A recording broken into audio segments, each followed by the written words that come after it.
ഇറാനിലെ ചബഹാർ തുറമുഖവുമായി ബന്ധപ്പെട്ട ഇന്ത്യ വലിയൊരു തീരുമാനത്തിലേക്ക് നീങ്ങുന്നുവെന്ന സൂചനകളാണ് ഇപ്പോൾ പുറത്തുവരുന്നത്. തുറമുഖത്തിന്റെ നടത്തിപ്പ് ഇനി ഇറാനിയൻ കമ്പനിക്ക് കൈമാറാൻ ഇന്ത്യ ആലോചിക്കുകയാണ്. ഇതിന് പിന്നിൽ പ്രധാന കാരണം അമേരിക്കയുടെ ഉപരോധ നയം തന്നെയാണ്. ഇറാനിലെ തെക്കൻ തീരത്ത് സ്ഥിതി ചെയ്യുന്ന ചബഹാർ ഇന്ത്യക്ക് ഏറെ പ്രാധാന്യമുള്ള ഒരു പദ്ധതിയായിരുന്നു.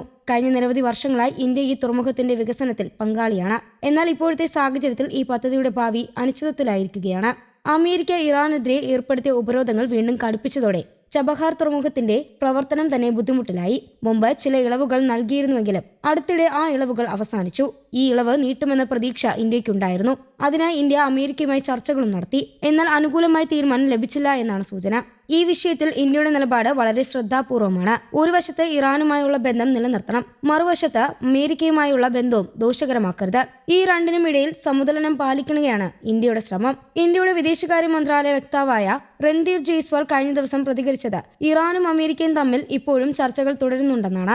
ആയതിനാൽ കാര്യങ്ങൾ പൂർണ്ണമായി അവസാനിച്ചിട്ടില്ലെന്നാണ് അദ്ദേഹത്തിന്റെ അഭിപ്രായം. ചബഹാർ തുറമുഖത്തിൽ നിന്ന് ഇന്ത്യയുടെ സാന്നിധ്യം കുറഞ്ഞതായി ഇതിനകം തന്നെ കാണാം. കഴിഞ്ഞ വർഷം നവംബർ മുതൽ ഇന്ത്യൻ ഉദ്യോഗസ്ഥരെ ഘട്ടം ഘട്ടമായി പിൻവലിച്ചു. കൂടാതെ ഈ വർഷത്തെ ബജറ്റിൽ ഈ പദ്ധതിക്ക് പ്രത്യേകമായി പണം വകവരുത്തിയിട്ടില്ല. ഇതെല്ലാം കൂടി നോക്കുമ്പോൾ ഇന്ത്യ ഈ പദ്ധതിയിൽ നിന്ന് പിന്മാറാനുള്ള സാധ്യത വർദ്ധിച്ചിരിക്കുകയാണ്. ഈ തുറമുഖത്തിന്റെ വികസനം ഇന്ത്യ 2003 മുതൽ തുടരുന്നുണ്ട്.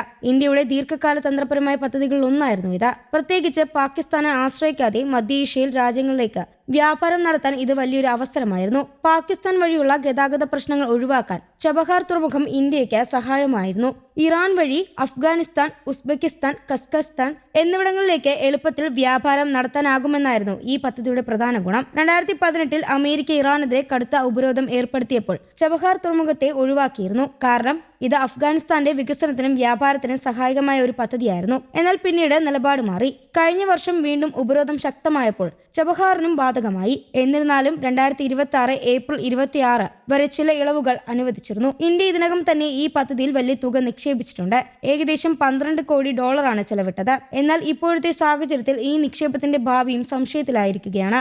ഇറാനും അമേരിക്കയും തമ്മിലുള്ള ബന്ധം ഇപ്പോഴും കടുക്കുന്നതിനാൽ അടുത്തിടെ മാറ്റമുണ്ടാകുമെന്ന് പ്രതീക്ഷിക്കാൻ കഴിയുന്നില്ല. ഈ പശ്ചാത്തലത്തിൽ ഇന്ത്യ കൂടുതൽ പ്രായോഗികമായ സമീപനം സ്വീകരിക്കുകയാണ്.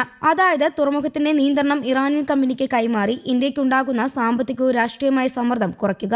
ഇതൊരു പിന്മാറ്റമായി മാത്രം കാണേണ്ടതില്ല. ചിലപ്പോൾ സാഹചര്യങ്ങൾ അനുസരിച്ച് തീരുമാനങ്ങൾ എടുക്കേണ്ടി വരും. ഇന്ത്യയുടെ പ്രധാന ലക്ഷ്യം ദീർഘകാല താൽപര്യങ്ങൾ സംരക്ഷിക്കുകയാണ്. ഇതിനിടെ പശ്ചിമേഷ്യയിലെ യുദ്ധാവസ്ഥയും ഈ തുറമുഖത്തിന്റെ പ്രവർത്തനത്തെ ബാധിച്ചിട്ടുണ്ട്. ഹോർമൂസ് കടലൊടുക്ക് സംബന്ധിച്ച പ്രശ്നങ്ങളും വ്യാപാരത്തെ ബാധിക്കുന്നുണ്ട്. ഈ മേഖലയിൽ സ്ഥിരതയില്ലാത്തത് തന്നെ വലിയ വെല്ലുവിളിയാണ്. ചബഹാർ തുറമുഖം ഇന്ത്യക്ക് സാമ്പത്തികപരമായി തന്ത്രപരമായും പ്രധാനപ്പെട്ടതായിരുന്നു. എന്നാൽ ലോക രാഷ്ട്രീയത്തിലെ മാറ്റങ്ങൾ കാരണം ഇപ്പോൾ അത് ഒരു വെല്ലുവിളിയായി മാറിയിരിക്കുകയാണ്. മുന്നോട്ടുള്ള ദിവസങ്ങളിൽ എന്ത് സംഭവിക്കുമെന്നത് ഇപ്പോൾ വ്യക്തമായിട്ടില്ല. അമേരിക്കയുടെ നിലപാട് മാറുമോ, ഇറാനുമായി ബന്ധം മെച്ചപ്പെടുമോ എന്നതിനെ ആശ്രയിച്ചിരിക്കും ചബഹാർ തുറമുഖത്തിന്റെ ഭാവി. ഇപ്പോൾ ഇന്ത്യ ഒരു ഇടനാഴിയിൽ നിൽക്കുകയാണ്. ഒരു ഭാഗത്ത് നിക്ഷേപവും തന്ത്രപരമായ നേട്ടങ്ങളും, മറുവശത്ത് അന്താരാഷ്ട്ര സമ്മർദ്ദങ്ങളും. ഈ സാഹചര്യത്തിൽ എടുക്കുന്ന തീരുമാനങ്ങൾ ഭാവിയിൽ വലിയ സ്വാധീനം ചെലുത്തും. സാധാരണക്കാരൻ കാണുമ്പോൾ ഇതൊരു തുറമുഖത്തിന്റെ കാര്യമായിരിക്കും. എന്നാൽ യഥാർത്ഥത്തിൽ ഇത് രാജ്യങ്ങളുടെ ബന്ധങ്ങളും സാമ്പത്തിക സുരക്ഷയും ചേർന്ന വലിയൊരു വിഷയമാണ്. ആയതിനാൽ തന്നെ ചബഹാർ തുറമുഖത്തെ ചുറ്റിപ്പറ്റിയുള്ള സംഭവ വികാസങ്ങൾ അടുത്ത ദിവസങ്ങളിലും ശ്രദ്ധേയമായിരിക്കും. ഇന്ത്യയുടെ അടുത്ത നീക്കം എന്തായിരിക്കുമെന്നത് എല്ലാവരും കാത്തിരിക്കുകയാണ്.